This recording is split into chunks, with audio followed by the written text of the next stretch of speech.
Thanks for stopping by. I'd like to preface this video by saying it is not a knitting tutorial, but a means to have something playing in the background while you work on your own knitting project. If you're like me and really enjoy watching videos while you work, sometimes you find that the content you like to watch is very visually engaging and you're several hours in and haven't gotten nearly as far along in your project as you would have liked to. So that's where I come in. If you're new here, welcome, and if you're returning, welcome back. We are continuing with the Jolie Mimi Cardigan, and you can see I don't have anything really on my needles, and that's because I finally finished the other panel. It's just a panel, so it's not really exciting to show you, but it is a good sign because we are now working on the second panel, and this is part 2 of the front area. So there are 2 panels that go across the chest area. There's one larger panel that's just the back piece, and then there are 2 sleeve pieces that I have to knit separately. And so all of these are seamed together, and you can see in the playlist here that I have the beginnings of the first panel, and now we're on to the second. So second panel calls for, I already cast on the amount of stitches I need, and this was with a cable cast on, and now I'm just going to rib knit for 6 rows, and I have my jankier stitch counter here because my nice one is being used for my my color block blanket. That's the baby blanket you've seen me post recently about, because that one, even though I haven't been at work in almost 3 weeks, I usually bring that one to work, and so I just switched out the stitch counter so that one can go around in my bag without causing me any grief with the stitch counter accidentally being depressed and giving me a stitch that I didn't, or a row that I didn't knit. So that was getting confusing. So we'll carry on here. And so this is six rows of rib. And this is cotton. It's held double stranded for this portion of the cardigan, and then after I finish doing the rib stitch part, then I get to cut my second string and continue single stranded for the rest of the project. But I hope you guys are all having a good day. It's Saturday night. I slept all day again. It's so funny because after work on Friday, which was yesterday, I had dinner, and then I took a really long nap, and then I woke up and it was like 11, and then I went right back to sleep. I was actually in here asleep because I was chilly, so I have a little space heater, and so I had the space heater on, and eventually I woke up because I was getting too hot. I saw it was like 11 p.m.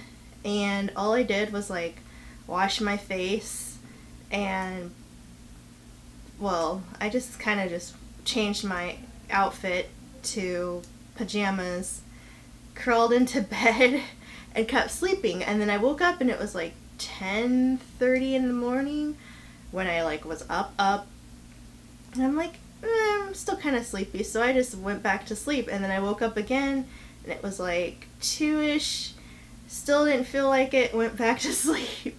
And then I finally got up, it was like 4:30. I don't know, something about the weekends now. Like when I was doing my volunteer job, when I wouldn't get home until about 2 something in the morning, I would sleep as long as I could, and then of course I would get a call or two maybe in the afternoon from some people who worked on the weekends because they might have had some troubles or any kind of issue, and they'd almost always call me. So I usually had some kind of wake-up call, but now that we have been closed to the public anyway, I can sleep. Almost no interruptions, but for the most part I don't have to get out of bed, and I'm enjoying it. And let's see, what else did I do today? I took some recycling out. We had some boxes piling up.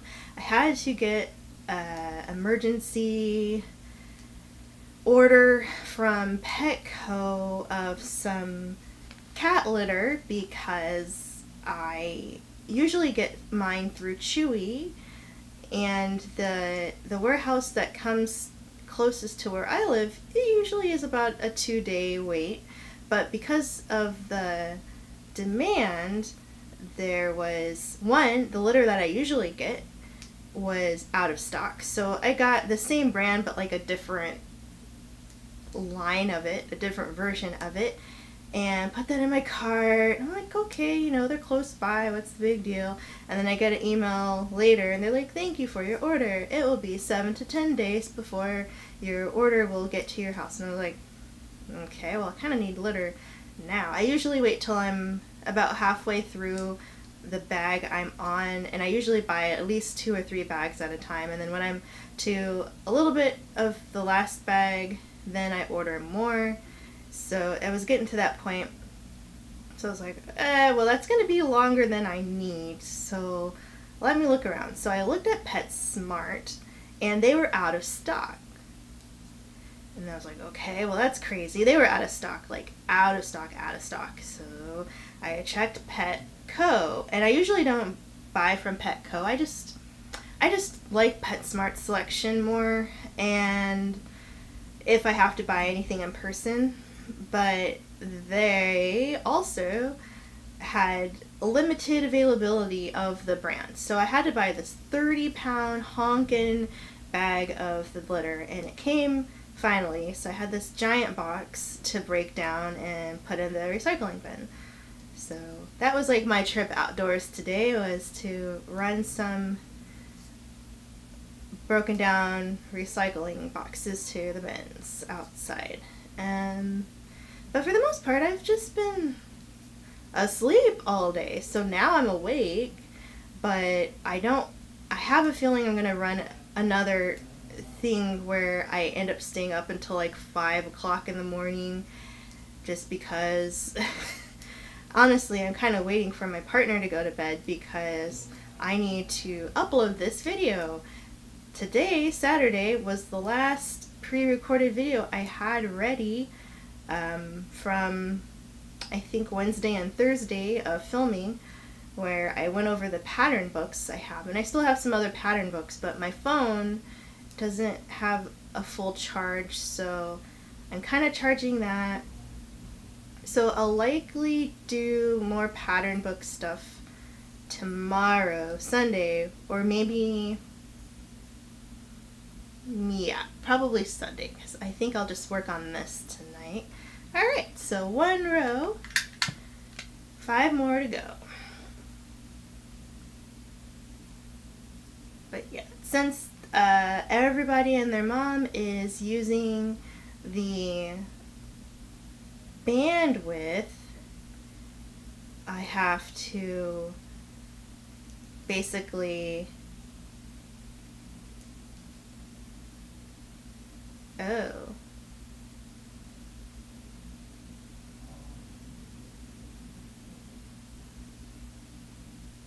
whoopsie, I got a pearl, that's right.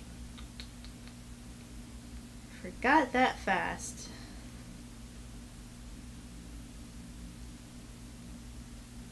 Let's just reverse this really quick. Yeah, alright, here we go.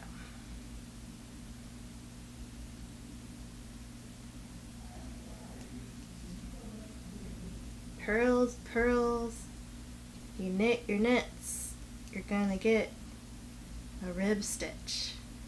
And if you purl your knits and knit your pearls, you're gonna get your seed stitch, which is what we want to do later. There we go. Now we're cooking with gas, right? Oh. Speaking of cooking with gas, the Midwest is primarily a gas operating part of the States, but where I grew up, we used electric everywhere, and it was only like if you were super fancy that you had gas. And I was so afraid of cooking on a gas stove when I first moved out this way because it was just something I'd never done before. Didn't know how I felt about open flame right, in front of me, and it was just a very weird experience. But I've gotten used to it. It's not too tricky, but it is kind of scary to have like live gas in your house with your pilot light on all the time, and having to be aware of gas leaks and being careful to just be mindful that you have live gas in your house. So tell me, where you live, do you cook with gas? Is it an option, or is it just the standard to cook with electric, to have an electric stove or a gas stove? Like, what is it like where you live? I do miss electric just because it was nice to have all of my utilities. Well, I lived with my parents, so it wasn't like I was paying any bills, but just to have all your resources coming from one type, like water for water, your electricity running your heat and your gas and your hot water, and your cooking stuff. So not having to worry about like all these extra bills. I think that would be handy. But now that I live here and I'm used to it, as long as I'm here in the Midwest, I think I'll just be happy with whatever I get. But I would like to have electric.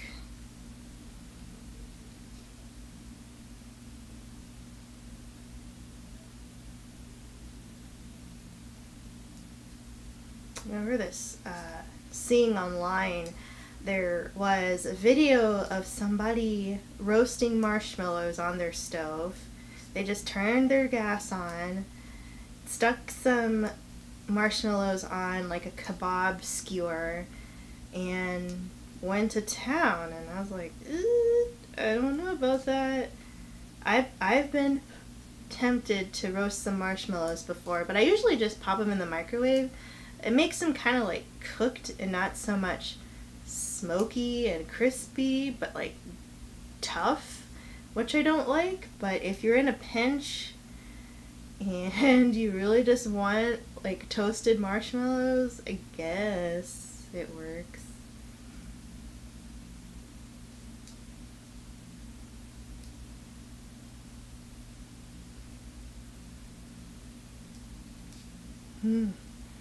So I am so excited to go through more of my pattern books and magazines with you guys because I'm just antsy to start a new, different project. I had a lot of fun with those little kittens that I knit, and I'm really looking forward to making some for my coworkers.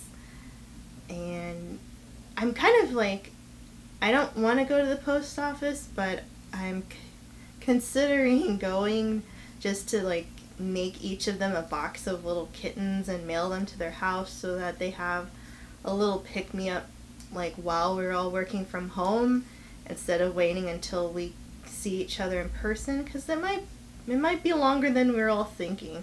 And depending on what's happening with jobs and who's there, who's not going to be there by the time we all go back, I think it'd be nice just to have it for them now. But at the same time, I don't have any stuffing, and I think the Joann's by me is doing curbside pickup, but it's so nice to just be in store and touch everything, so it might be a while. So I'm kind of just like, maybe I'll just make the skins and see if I can use something else as an alternative. Like I have cotton balls that I don't really use that much. I could probably use those. I have some scrap yarn I can probably cut up and use as stuffing, but I don't know if it's going to give me the same durability as like a polyfill. So we'll see.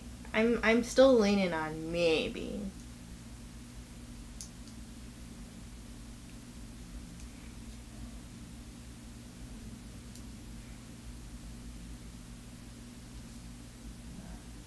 But I don't know, something about sleeping the whole day just kind of gives me this weird feeling about, like, what time is it really? Time is so relative. I've always been a night owl, always loved sleeping. So, like, I'm in my element more, but the fact that, like, the world has already done all of its living for the day, it just kind of seems weird. Like I'm left out, perhaps. I don't know. My brother's like that too, where he'll sleep for like the dead. Basically, he is not to be disturbed. And I'm the same way. I get really grumpy when my sleep is interrupted by something. Like today, our neighbors. It was a nice day. It was kind of cool, but it was a nice day. And so my neighbors all had their dogs outside, and since we have like one really big backyard that's not really separated, or there's like no sound buffers, no trees or anything to kind of just buffer anything, so they were all basically like in my section of the backyard barking all day. Like, even if I woke up early, stayed in bed late, they were barking the whole day. And I was lucky enough that I could get into sleep and stay asleep for good chunks of the day where I just kind of tuned them out. But then once I woke back up, I could hear them again. I was like, oh, that's right, we still have animals around. And it's a nice day, so the owners are going to be outside with them, letting them bark and bark and bark and bark and bark and bark.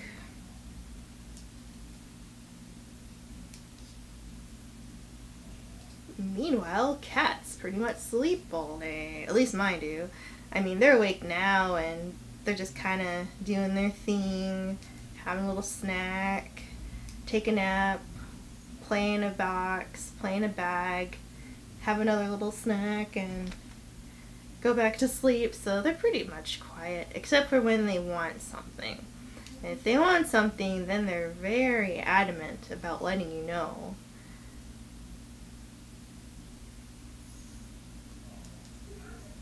Or if they want to tell you something. Like, Kabu loves to announce when she's caught something, which is basically just one of her mice toys that she has. She loves to just bat it around a couple times and then meow because she's like, hey, look what I did, I killed something. And I'm like, yeah, good job. Even though she just literally just swatted it once with her paw. It's like, you're not that good at that. And Koji, he has like one mouse toy that's different than the ones that they usually have out, and he always bats it under the couch. So anytime I sweep and I find it and I bring it out to him, he gets really happy, but then he bats it back under the couch. So I'm like, I feel like once we can go out and about again, I'll go to the store it came from and try to buy him more of just that one, so that maybe they all won't end up under the couch, and he'll have some maybe upstairs.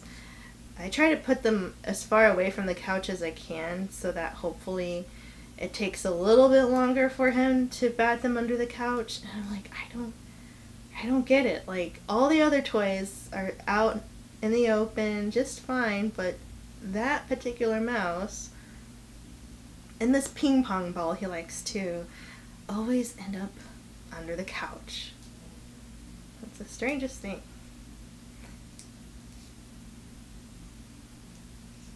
And I remember when we moved 3 apartments ago, it was Kabu at the time, but she loved to bat stuff under this shelving unit I have. Actually, I keep a lot of my art supplies in it now and here, and when we moved I had to, clean it out, move it, get it ready for when we were going to pack it up, and I lifted it up and it was just all kinds of weird things under it, like some of her toys, some of my partner's earplugs, because they love wearing earplugs.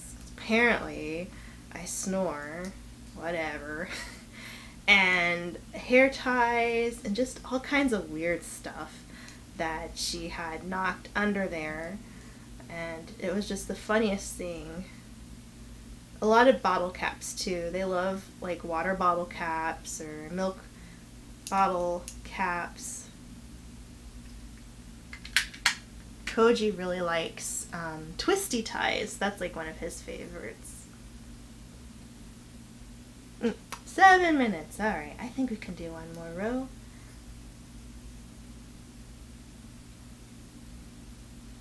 So if you have a cat or cats, what are their favorite like non-official toy things to play with?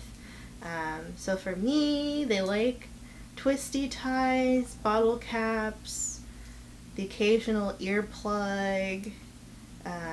They love cereal, bits of cereal,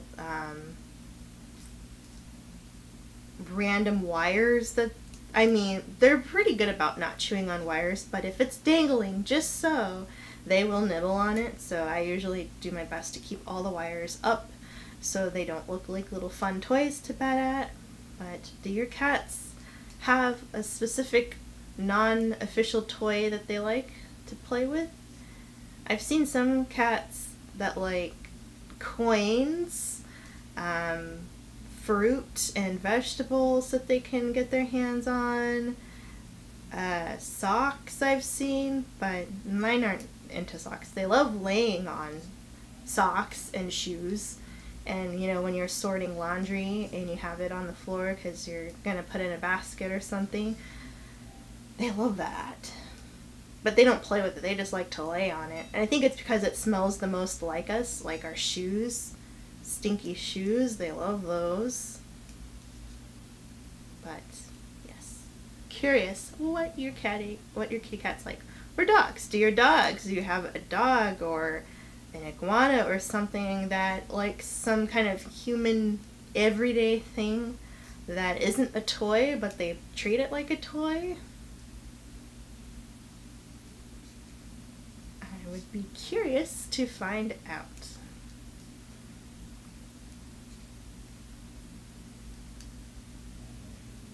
But, yep, they are so crazy.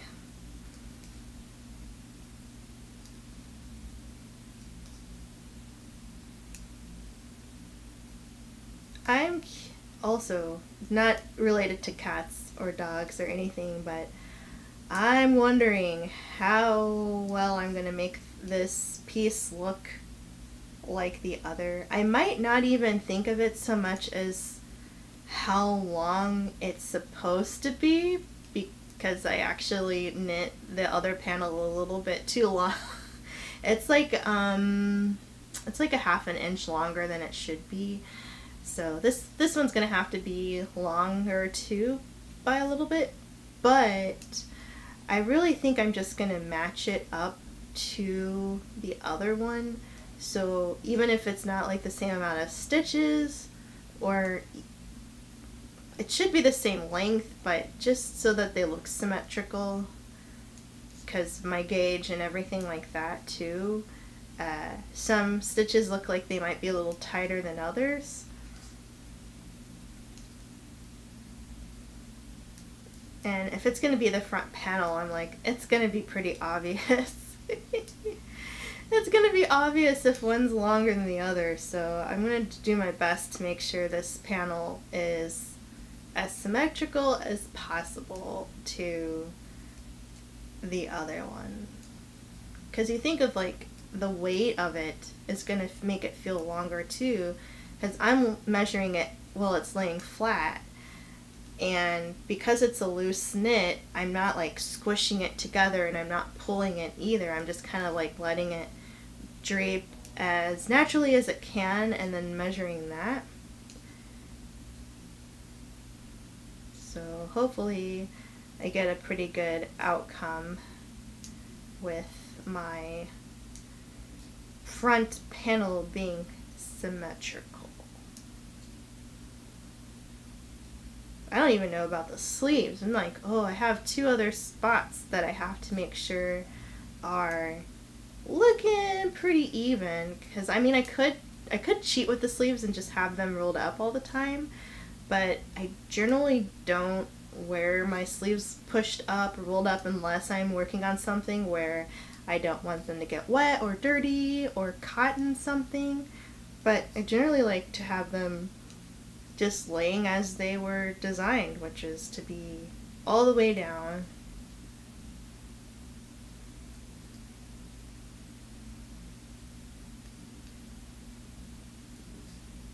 But it'll be nice to have it done, finished.